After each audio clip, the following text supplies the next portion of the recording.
Bueno, ¿cómo andás?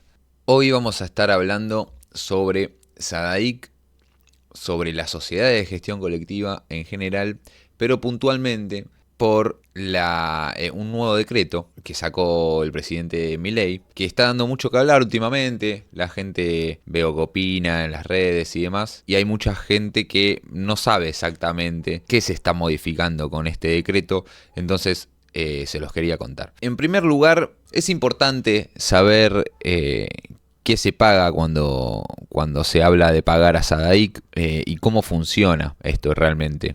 SADAIC recauda un arancel por la reproducción de música en espacios públicos. Y digo un arancel y no digo un impuesto, porque no es un impuesto en realidad. Es el cobro por el uso de la propiedad intelectual, que le corresponde a los autores y compositores. En el caso de SADAIC, también hay otro arancel que se paga a ADI y CAPIF, que representa a ADI a los intérpretes y CAPIF a los productores fonográficos, pero no me voy a mezclar todavía con eso. Vamos solamente con SADAIC. Los autores y compositores cobran por la replicación o venta de discos, cosa que hoy por hoy es marginal, por la realización de un show en vivo, por la difusión de una obra por medios de comunicación como radios y televisión, por la inclusión de un tema dentro de una obra audiovisual, como pueden ser una película, un programa de televisión o una publicidad, y por algunos usos digitales a través de Internet. Esto surge porque cuando se empieza a masificar la reproducción de música grabada, los músicos y la industria musical en general se veía amenazada la actividad musical en realidad. Porque para un establecimiento era mucho más barato y seguro pasar música grabada que contratar músicos, y el valor agregado que generaba esa música grabada en ese establecimiento era mucho, porque no era tan común escuchar música en ese momento. Entonces los autores y los compositores, donde antes eran remunerados para trabajos específicos, que generalmente eran los músicos, ahora esa entrada de plata no la tenían. Y en cambio vendían más discos, más música grabada. Pero la propiedad intelectual, la noción de propiedad intelectual que viene hace un montón de años, dice que el derecho del uso, del cómo se use esa propiedad, es del autor o del compositor de la obra. Siempre. Para la eternidad. Incluso después de muerto, eso se hereda y el derecho lo tienen los herederos. Creo que es por 50 años después de muerto. Pero acá aparecía un problema nuevo, que era que los músicos no podían estar controlando si su obra era utilizada, cuánto era utilizada, en dónde era utilizada. Entonces se crearon estas sociedades de gestión colectiva, que actúa como representante de un grupo de gente, en este caso de los autores y compositores. Esto quiere decir que SADAIC le cobra un arancel a todo establecimiento que pase música grabada de forma pública. Por ejemplo, un boliche, por ejemplo, un bar, por ejemplo, un shopping, un supermercado, si está pasando música, debe pagar derechos de autor y de compositor. El tema es que existen dos tipos de ejecución pública de música. Está la música identificable y la música no identificable. Las obras identificables son cuando uno va con una banda y toca, por ejemplo, en un bar y pasa planilla a SADAIC de que tocó en ese bar. Y dice, che, yo toqué en ese bar. ¿Qué temas tocaste? Bueno, toqué este tema, este tema, este tema, este tema. Esas son obras identificables porque efectivamente la declaración jurada de la banda dice, o del artista dice que tocó esos temas. Entonces, SADAIC les paga a los autores y compositores de esas obras la ejecución de esa banda en ese lugar público, en ese bar en ese caso. Entonces, SADAIC va al bar, le cobra al bar y después esa plata, descontándole los servicios administrativos, se los paga a los autores y compositores de esas obras que se tocaron ese día. Otro caso de obras identificables pueden ser las ventas de discos, ¿no? O la replicación de discos, la fabricación de discos. Lo digo así porque hay un tipo de artistas que cobra por replicación y hay un tipo de artista que cobra por venta de disco. No importa, eso no me voy a meter en ese tema porque es un embrollo. Pero hay que saber que son identificables. Sadik pide un informe de ventas a las disquerías, o por lo menos hacía eso cuando había disquerías, y la disquería le decían, bueno, este artista vendió tanta cantidad de copias, este disco vendió tanta cantidad de copias y así sucesivamente, y de lo que Sadik tiene que pagar, bueno, lo divide y listo. Después están las obras no identificables. Esto se da, por ejemplo, cuando Sadik le cobra, por ejemplo, a un supermercado que pasa música. Ese supermercado no hace la lista de los temas que usó y se los pasa a Sadik y le dice, che, mira, yo pasé estos temas. A Sadik no le importa qué temas se pasaron en el supermercado. El tema que acá hay un problema.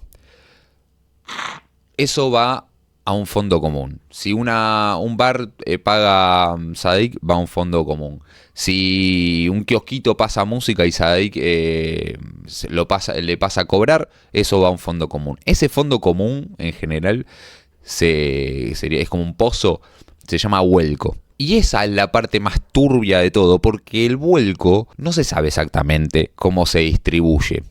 Sabemos que hay unos requisitos para cobrar de ese vuelco. Hay una lógica que se impuso cuando se reglamentó todo esto, que es, bueno, nosotros nos fijamos, ¿no?, en las radios y las televisiones, cuáles son las obras que se están reproduciendo. Entonces, de todas las obras que están planilladas, porque las radios y las televisiones tienen que pasar la planilla de qué temas se usan, no todas, pero la mayoría sí, Sadik las suma todas y dice, bueno, si esta obra tiene el 2% de todas las reproducciones identificables, entonces le corresponde el mismo porcentaje del vuelco.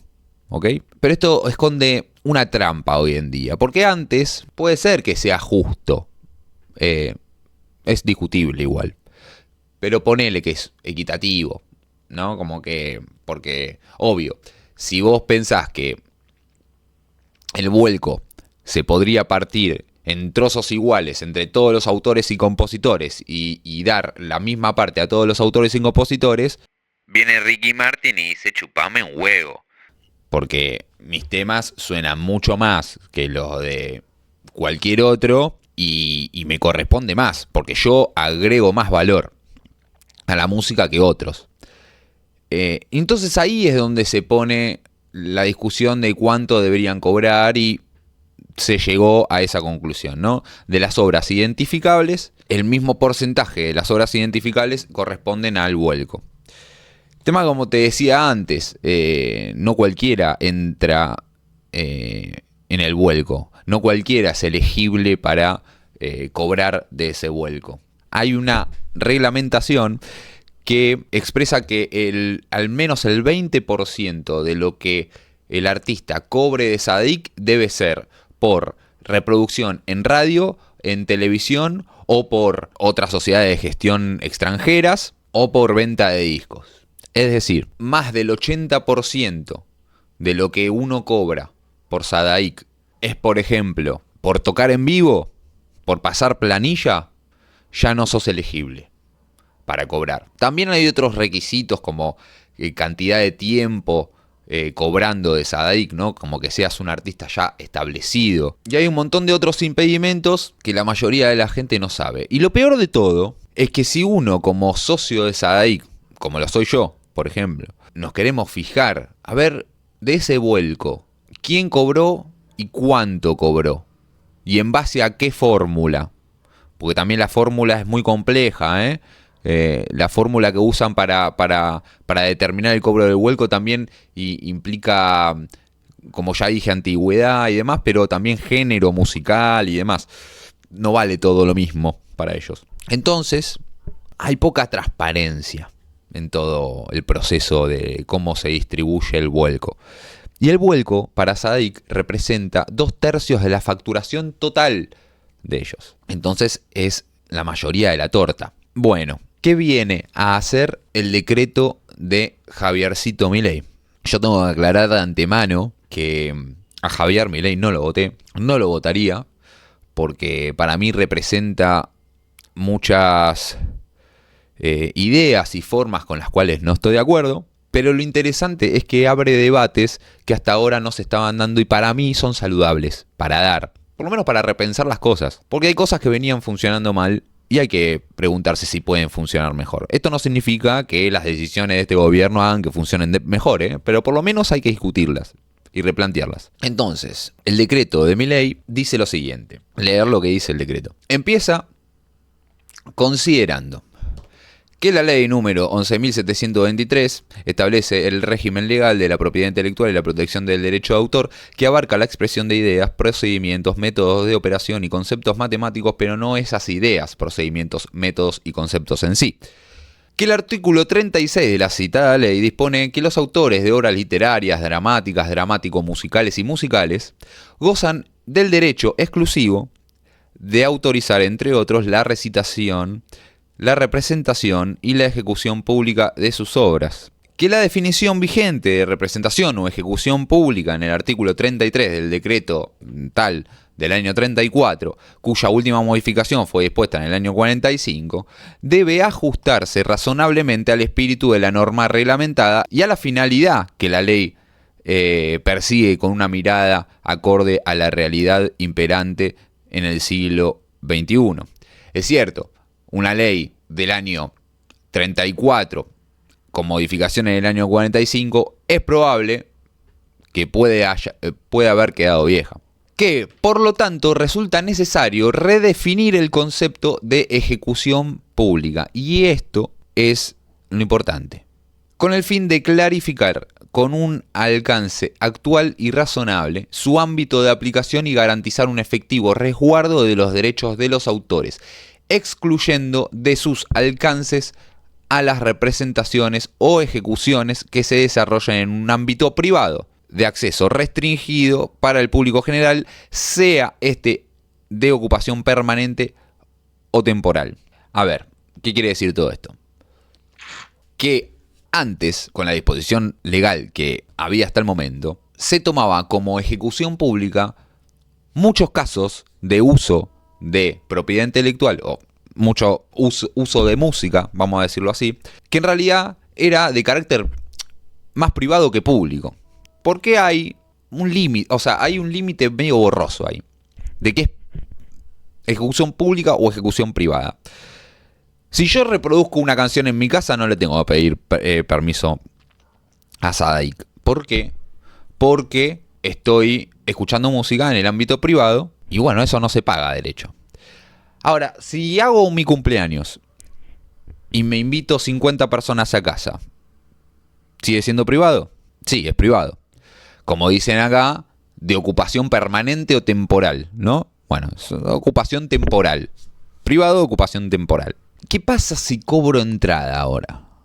Es mi cumpleaños, invito 50 personas, pero ahora yo ya estoy ganando plata con eso.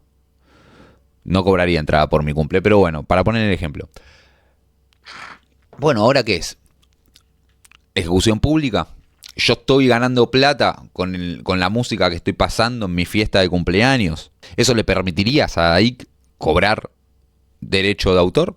Entonces es ahí, en esas situaciones en donde no hay un límite claro. En el caso de los hoteles, por ejemplo, los hoteles pagan un porcentaje acorde a la cantidad de habitaciones que tiene el hotel.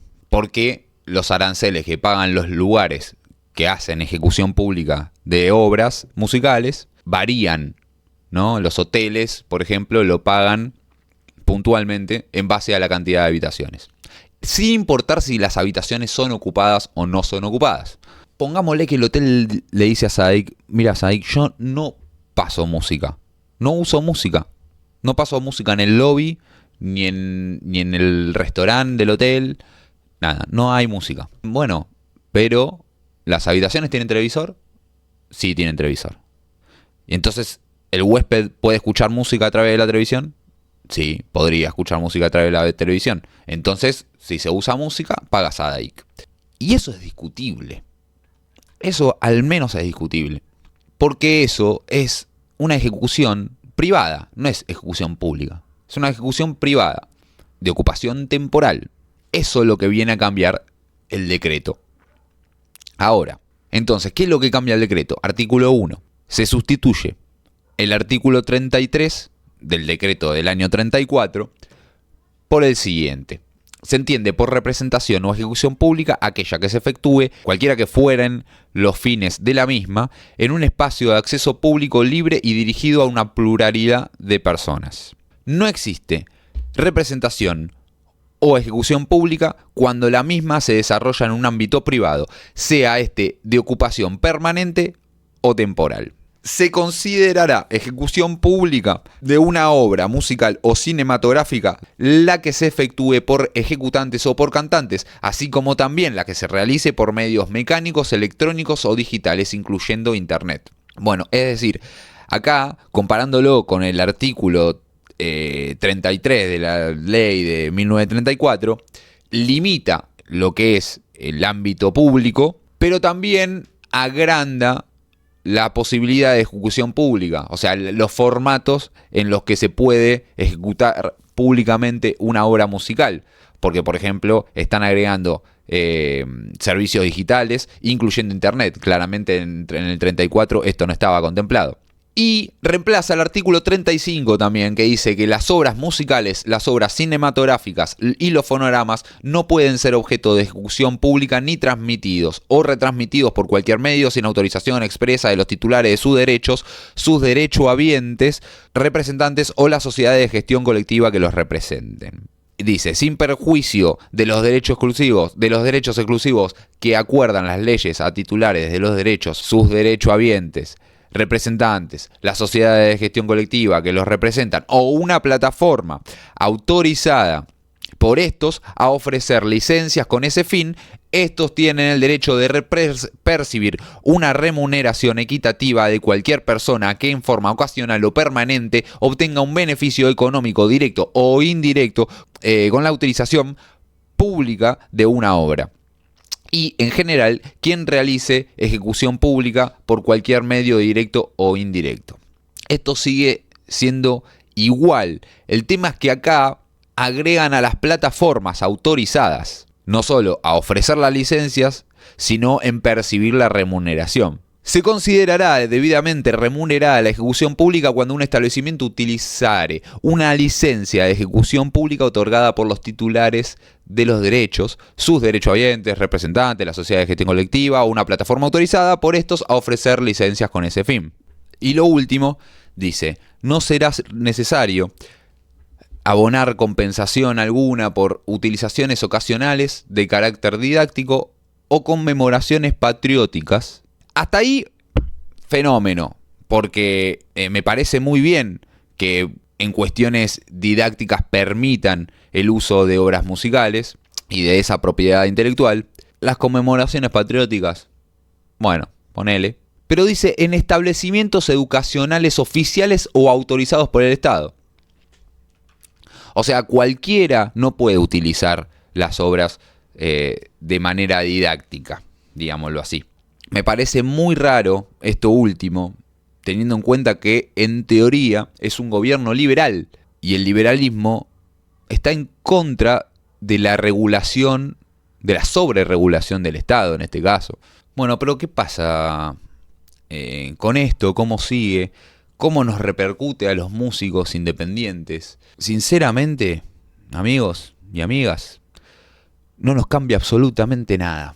Porque lo único que cambia es que va a haber establecimientos que ya no van a tener que pagarle ningún arancel a Sadaic, usen o no usen música, no importa. Pero todo eso que Sadaic no estaría recaudando ahora, le va a restar del total del vuelco. Y los músicos independientes no cobran del vuelco. ¿Quiénes cobran del vuelco? Los que se pasan por radios y televisiones, como ya lo expliqué antes, que es de donde sacan la elegibilidad de las obras. ¿Y quiénes son esos artistas? Te preguntarás. Bueno, son los artistas que más actividad económica generan, los que acceden a la mayor difusión, los que pagan payola, son los artistas establecidos, los que tienen más peso. Generalmente los que cobran del vuelco son los que tienen profesionales atrás que les gestionan la carrera, incluso que se dedican a hacerle seguimiento a todas estas cuestiones para efectivamente cobrar esta plata. En resumidas cuentas, la mayoría del vuelco va a los artistas discográficos, que, a mi modo de ver las cosas, son los más privilegiados por la industria musical. Son los menos perjudicados, en realidad. Siempre tienen formas de entradas de dinero. Si no cobran por Saadic, cobran de otra manera. Eso te lo garantizo. Acá el problema está en los músicos independientes, que no cobran de Saadic salvo que pase en planilla y por tocar en un bar o en un establecimiento de música en vivo no se gana mucha plata por Saadic.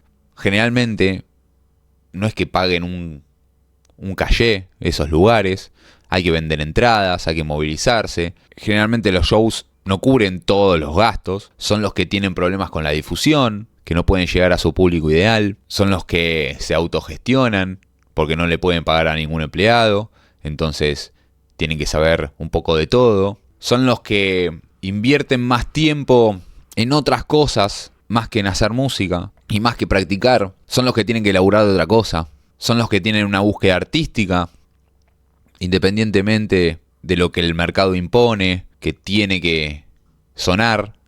Son los apasionados y son los que no tienen representantes en todo esto. Porque los artistas discográficos tienen peso en todos lados, ¿eh? Las discográficas tienen peso en todos lados. En Saadic, en Adi también, y ni hablar en Capif. Después voy a hacer un video aparte hablando de Adi y Capif también. Pero bueno, lo quiero mantener corto este video porque se me están yendo de la mano los últimos videos. Quiero saber qué pensás de todo esto. Quiero que te pongas en contacto conmigo. Si te parece interesante lo que estoy diciendo, si te parece que tiene lógica. Quiero que lo hagas saber. Quiero conocerte. Si sos músico, quiero saber de vos, de tu existencia. Y creo que de esta se sale entre todos. O no se sale, ¿eh? Es así. Así que bueno, te mando un abrazo. Y bueno, nos estaremos viendo en el próximo video.